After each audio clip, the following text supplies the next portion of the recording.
if you're going to do a natural deodorant, try something internal that is going to work with your body naturally.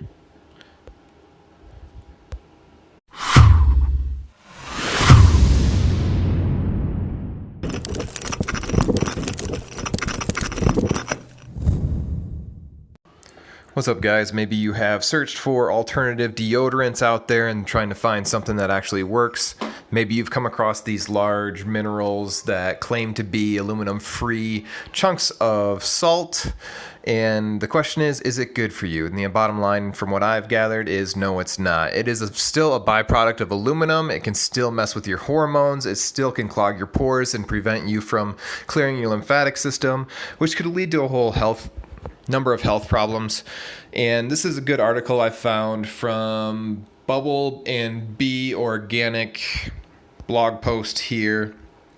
I could provide the link in the description, but basically it's still toxic to you. I love this, how at the end of this portion they talk about minerals are natural, therefore it should be good for you, as is what like a lot of these labels say, but that's not actually true because, let's see, where do they put it? Basically, they break down the fact that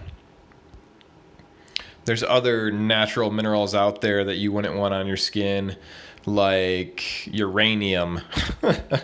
So that's funny. And then they talk about the dangers of if a piece of this breaks off and gets injected or ingested, a little child could actually be very much harmed by it and possibly die. So for that reason, I would always suggest you guys look into internal deodorants, start taking chlorophyll.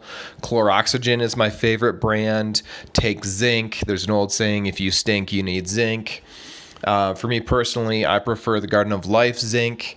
But anyways, I wanted to bring some light to those crystal deodorants that they say are all natural, that they say are aluminum free, which in fact they are not. They are a type of byproduct from the aluminum industry that is called potassium aluminum sulfate, which the bottom line is not good for you. Stay healthy, guys.